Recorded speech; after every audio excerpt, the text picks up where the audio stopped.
Good afternoon all of you. तो बच्चों, हम इक्वलिटी के बारे में पढ़ रहे हैं, जिसमें से हमने कॉजेज पढ़ लिए हैं, नीड पढ़ लिए हैं। आज जो हम विषय लेके आए हैं, आज का हमारा टॉपिक है suggestions to achieve equality in education, यानी शिक्षा में समानता प्राप्त करने के लिए सुझाव।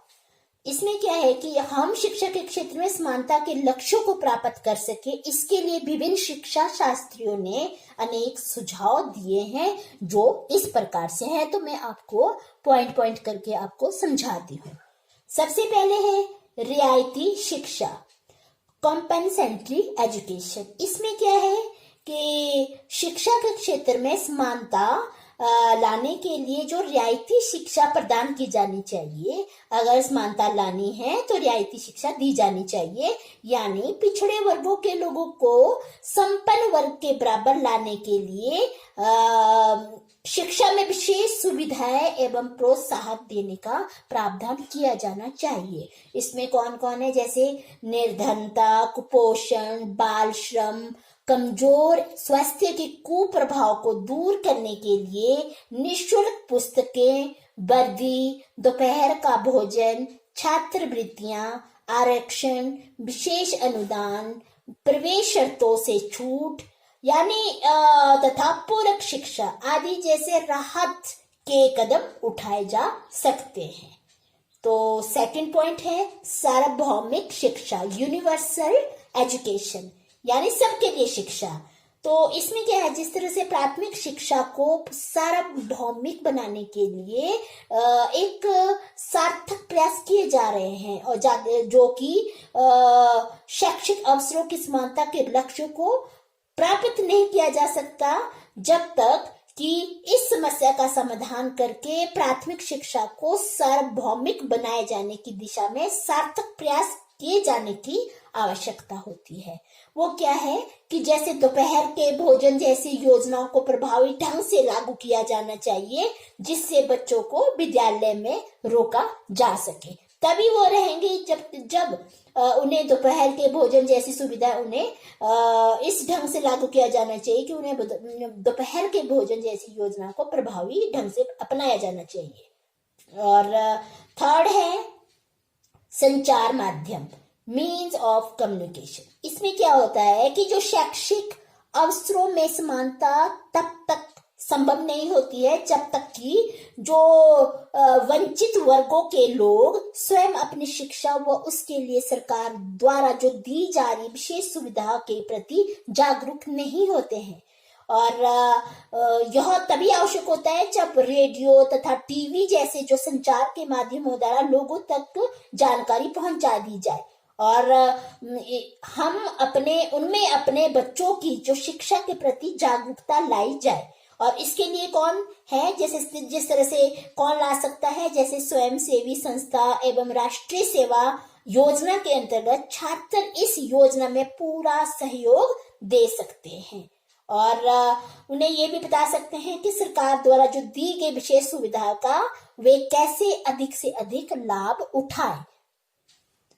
फोर्थ पॉइंट है सामाजिक संरचना में परिवर्तन, चेंज इन सोशल स्ट्रक्चर। इसमें क्या है, जो समाज में क्या है, हमारा जो समाज है ये शुरू से ही इसमें असमानता रही है, और यहाँ आरंभ से ही जो जाति है, वर्ग है, धर्म, लिंग आदि के आधार पर असमानता हमें देखने को मिलती है, हमारे समाज में देखने को मिलती है। जिस तरह से कन्या के जन्म पर दुखी होना, और कि लड़की पैदा हुई है तो उसके जन्म पर दुखी होना, और लड़का का जब जन्म लेता है तो खुशी का माहौल होता है, खुशी मनाई जाती है। तो इसके लिए लड़की की जो शिक्षा तथा अन्य आवश्यकताओं पर लड़कों जितना ध्यान नहीं दिया जाता, उसी तरह से जातियों को समाज में अन्य जातियों की अपेक्षा अधिक सम्मानपूर्ण स्थान प्राप्त है।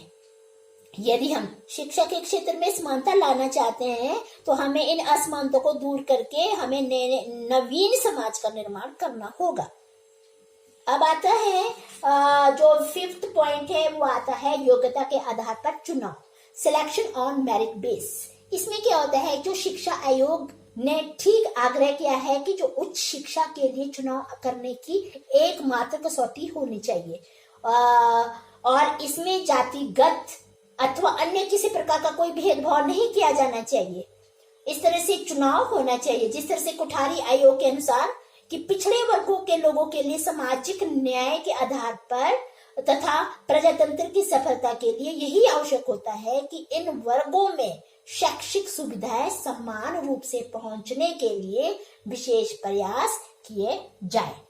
तो 6 पॉइंट है शिक्षा में गुणात्मक सुधार, क्वालिटेटिव इम्प्रूवमेंट इन एजुकेशन। इसमें क्या होता है कि शिक्षा के क्षेत्र में समानता एवं निष्पक्षता का अर्थ यह नहीं हुआ कि अधिक से अधिक लोगों के लिए विद्यालय स्थापित किए जाए, इसका ये समानता का अर्थ नहीं हुआ है। इसका अर्थ ये होता है कि जो शिक्षा इस प्रकार दी जानी चाहिए जो लोगों को प्रभावशाली अक्षर ज्ञान दे और उनमें कौशलों व भावनाओं का विकास भी कर सके, जिस तरह से जिससे सहिष्णुता, समता, सहयोग, सहानुभूति आदि सामाजिक प्राणी का जन्म संभव हो सके। अब आता है नेक्स्ट पॉइंट आता है नवोदय विद्यालय में सुधार, इम्प्रूवमेंट इन नवोदय विद्यालय। इसमें क्या होता है कि जो ये नवोदय विद्यालय की जो स्थापना है वो क्यों की गई थी? वो सरकार ने ग्रामीण क्षेत्रों में प्रतिभाशाली छात्रों के लिए स्थापित किए गए थे। ये ऐसे जो विद्यालय होते हैं जहाँ पे अक्षर ज्ञान देते हैं और वही छात्र में अपन उचित कौशलों और भावनाओं का विकास भी करते रहते हैं। और इन विद्यालयों में शिक्षा अच्छी होने के साथ साथ क्या होती है, ये सस्ती भी होती है। शिक्षा अच्छी तो है ही है, परंतु जो एजुकेशन है वो सस्ती भी है।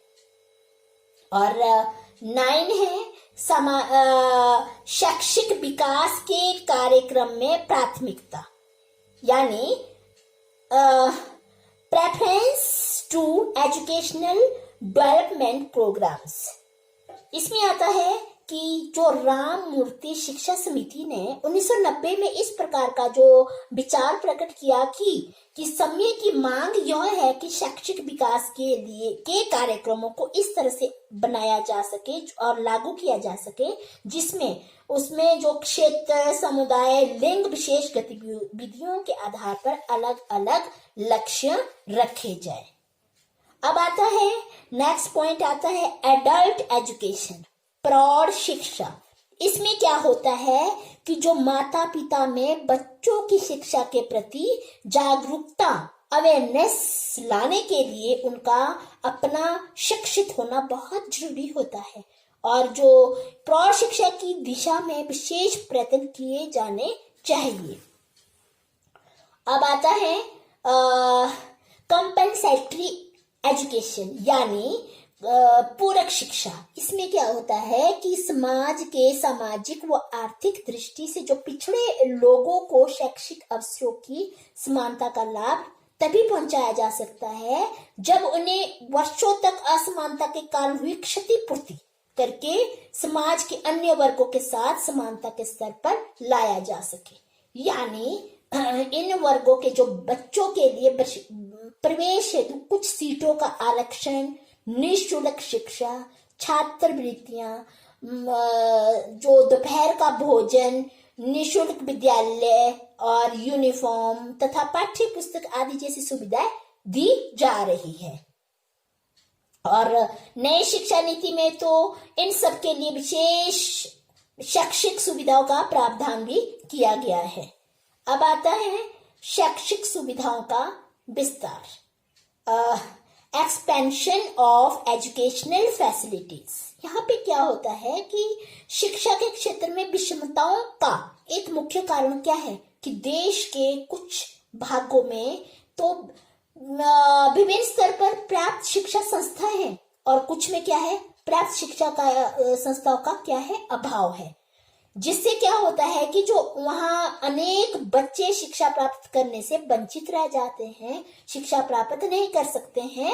यदि हम शैक्षिक अवसरों की समानता का लाभ उठाना चाहते हैं तो हमें सभी प्रकार सभी क्षेत्रों में सभी स्तर पर शिक्षा संस्थाएं खोले जाने चाहिए ताकि जो भी इच्छुक छात्र हैं वो शिक्षा प्राप्त कर सके। नेक्स्ट पॉइंट आता है शिक्षा में गुणात्मक सुधार, क्वालिटेटिव रिफॉर्म्स इन एजुकेशन। यहाँ पे क्या होता है, जो शैक्षिक अवसरों में समानता का अर्थ केवल यही नहीं है कि अधिक से अधिक लोगों को अधिक से अधिक शिक्षा दी जाए, इसका संबंध सिर्फ शिक्षा में गुणात्मक सुधार के साथ भी है। अब आता है नेक्स्ट पॉइंट आता है नई शिक्षा नीति में शैक्षिक अवसरों की समानता के लिए प्रावधान, provision for equalization of educational opportunity in new education policy। इसमें क्या होता है कि भारत में संविधान द्वारा यह समानता पर आधारित जो समाज व्यवस्था की स्थापना की गई है और 1986 में तैयार की गई जो नई शिक्षा नीति के दस्तावेज में यही स्पष्ट किया गया है कि जो नई शिक्षा नीति विषमताओं को दूर करने पर विशेष बल देगी और अब तक वंचित रहे जो लोगों को विशेष आवश्यकताओं को ध्यान में रखते हुए शिक्षा के समान अवसर मुहैया करवाना पड़ेगा। इसके लिए कौन कौन से हैं? सबसे पहले हैं कि महिलाओं की समानता के लिए शिक्षा।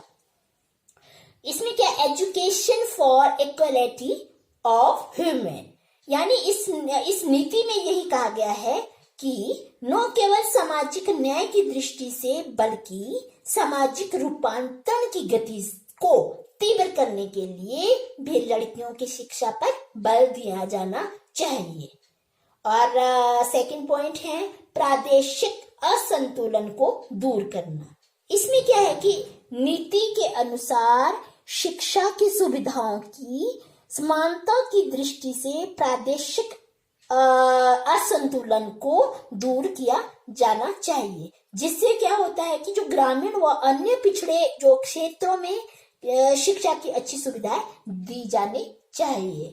थर्ड पॉइंट आता है कि नई शिक्षा नीति की क्या क्या समानता है। थर्ड में आता है कि सामान्य व्यवस्था का विकास, development of common school system. इसमें जो ये इस नीति में कोठारी आयोग की सामान्य विद्यालय व्यवस्था के सुझाव का समर्थन किया गया है और जो इस बात पर भी बल दिया गया है जो विद्यालय में शिक्षा के स्तर में सुधार लाने के लिए प्रयत्न किए जाने चाहिए। और ये भी कहा गया है कि जो पब्लिक स्कूल होते हैं उसकी तरह विशेष स्कूलों में भी जो विशेष स्कूल है उस छात्रों के प्रवेश का आधार योग्यता होनी चाहिए और सामाजिक वर्गों के पृथक्करण को बचाने के लिए फीस माफी का अनुपात निश्चित कर देना चाहिए। जो फोर्थ पॉइंट है वो आता है इसमें पिछड़े वर्गों की शिक्षा, एजुकेशन ऑफ बैकवर्ड क्लासेस। इसमें क्या होता है कि इस नीति में पिछड़े वर्ग और विशेष वर्गों से आदिम जातियों में भी शिक्षा का जो विकास करने के लिए अधिक तेजी से प्रयत्न करने की आवश्यकता पर बल दिया जाना चाहिए। और अब आता है विकलांगों की शिक्षा कि जो एजुकेशन ऑफ द हैंडीकैप्ड। इसमें क्या होता है कि जो इस नीति में यही कहा गया है कि जो विकलांग हैंडीकैप है वो मानसिक रूप से अशक्त बच्चों के लिए जो मतलब शिक्षा की विशेष सुविधाओं की व्यवस्था की जानी चाहिए ताकि क्या होता है कि जो ऐसे समन्वित कार्यक्रम का विकास किया जाना चाहिए जिनके द्वारा ये बच्चे नियमित विद्यालयों में शिक्षा प्राप्त कर सके। तो ये क्या था जो मैंने अभी एक पॉइंट किया, provision for equalisation of educational opportunity in new education policy, इसके ये सब पॉइंट थे। अब जो अंत में हम यही निष्कर्ष पर पहुंचते हैं कि जो हमारी नई शिक्षा नीति अच्छे उद्देश्य को लेकर ये बनी हुई है, यानी आजादी के बाद से ही हमारा जो लक्ष्य क्या था, समानता पर आधारित समाज व्यवस्था की स्थापना करना रहा है। और हमारे जो शैक्षिक अवसरों की समानता के अभाव में हम लक्ष्य को प्राप्त नहीं किया जा सकता है। यही कारण है कि जो हम आजादी के बाद भी से गठित विभिन्न शिक्षा आयोगों ने सभी के समान शैक्षिक अवसर प्रदान करने की आवश्यकता पर बल दिया। तो जो हमने अभी बच्चों ये पढ़ा है, suggestion to achieve equality in education. Thank you.